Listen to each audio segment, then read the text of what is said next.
They warned her before she ever set foot on the dusty platform, before the train's whistle faded into the wide, unforgiving sky before she saw him, standing there like a shadow carved from leather and iron. "He's dangerous," the letters said, passed from hand to trembling hand among women who whispered over candlelight in fear, a cowboy who kept to himself.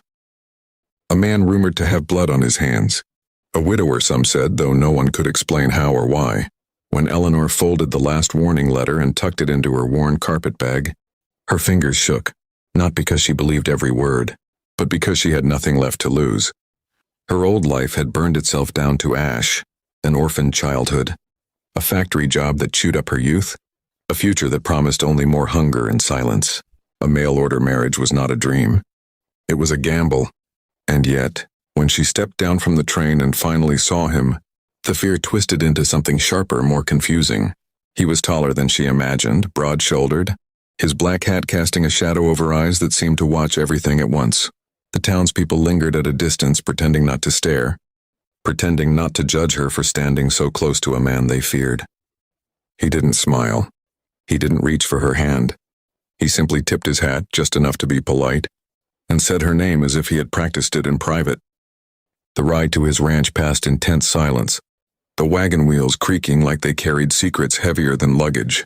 Eleanor noticed how he drove the horses gently, how he slowed near a washout without being asked, how his gaze kept flicking back to her, not possessive but alert, as though he were guarding something fragile. When they reached the ranch, the land stretched wide and lonely yet strangely peaceful, and the house, though plain, stood sturdy against the wind. Inside, everything was clean, orderly, almost careful, as if he had prepared for her arrival long before the letter ever reached him. That night, as they ate in silence, she finally found her voice and asked the question that burned in her chest. "They say you're dangerous," she whispered. His jaw tightened, and for a moment she thought she had made a terrible mistake. Then he looked at her fully, really looked at her, and his voice dropped low, steady, unshaking. "Only if someone tries to hurt you." In that instant, Eleanor realized the warnings had been incomplete. Danger, she understood, could mean many things. Some men were dangerous because they destroyed. Others were dangerous because they protected. And as the wind howled outside and the lamp flickered between them, she felt for the first time in years something she barely recognized, safety wrapped in steel. If this story is already pulling you in, don't forget to subscribe to the channel, because this is only the beginning of a love forged in fire and silence. Life with a man the town feared was not easy, but it was honest. Days turned into weeks, and Eleanor learned the rhythm of the ranch, the early mornings, the long rides, the quiet evenings where words were few but meaning was deep. She saw how people watched him when he rode into town, how conversations died at his approach, how children were pulled closer. Yet she also saw the truth behind the rumors. She saw him fix a widow's fence without payment, leave food on a starving family's porch in the dead of night, and stand between a drunk, raging man and a trembling shopkeeper without ever raising his voice. The past eventually found them, as it always does. One evening, a stranger rode in, eyes full of old hatred, a gun resting too easily at his side. Eleanor learned then what dangerous truly meant. The man accused her husband of a killing long ago, a fight that had ended, with one man dead and another, cursed with a reputation he never tried to outrun. The stranger threatened to take Eleanor as leverage, to make the cowboy pay for sins already judged by fate. Eleanor's fear returned, sharp and cold, but this time it did not paralyze her. She watched her husband step forward, calm as stone, and say the words that would echo in her heart forever. "You don't get to touch her." The confrontation ended the only way it could, with violence that was swift and final. But when it was over, he dropped the gun as if it burned him and went to Eleanor, kneeling before her as though he expected her to leave. Instead, she reached for him, hand steady, heart certain. "They warned me you were dangerous," she said softly. "They didn't warn me you were brave." In the days that followed, the town's whispers changed. Fear turned into respect. Distance turned into gratitude. Eleanor stood beside him, no longer a mail-order bride bought out of desperation, but a woman who chose her place, her man, her future. She understood now that love was not always gentle, not always soft-spoken. Sometimes love stood like a wall between you and the world, willing to be feared so you could be safe.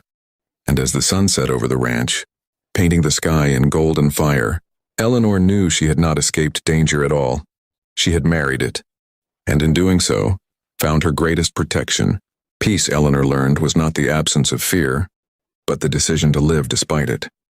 After the night the stranger came and left his threat bleeding into the dirt, the ranch changed, not in the land or the sky, but in the way the world seemed to finally see the man she had married. Word traveled fast across open plains. The same mouths that once whispered his name with dread now spoke it with respect, even gratitude. Yet inside the walls of their home, something deeper was unfolding, something quieter and far more fragile. Eleanor began to notice the weight her husband carried when he thought she wasn't looking, the way his shoulders stiffened at sudden noises, the way his eyes lingered too long on old scars in the mirror, the way sleep sometimes refused to come. Danger had protected her, yes, but it had also isolated him for years, locking him into a role he never chose but never denied.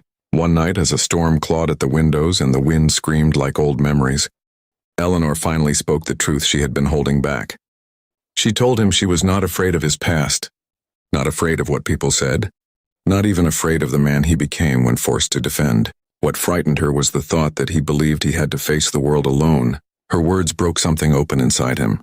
He confessed then, not with drama or tears, but with raw honesty, the killing, the choice that saved another but cost him his name, the years of silence he accepted as punishment. Eleanor listened, her hand wrapped tightly around his, grounding him in the present. "You don't need to protect me from the world anymore," she said.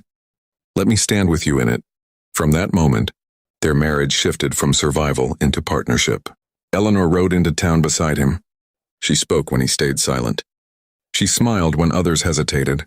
Slowly, the distance between him and the people he protected closed. The cowboy who was once feared became known as a man of his word, a husband who treated his wife like a treasure rather than a possession.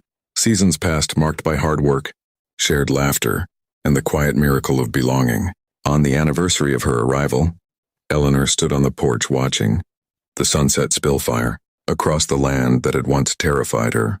Her husband joined her, placing his coat around her shoulders, not because she was weak, but because he loved her. She thought of the warnings, the letters, the fear that almost turned her back. She smiled, knowing now how incomplete those words had been. Yes, he was dangerous, but only to those who threatened what he loved. To her, he was home, and in choosing him, she had not married fear or violence or rumor. She had married loyalty, courage, and a love strong enough to stand against the world. If this final chapter touched your heart, don't forget to subscribe to the channel, because more unforgettable stories of love, strength, and redemption are coming next.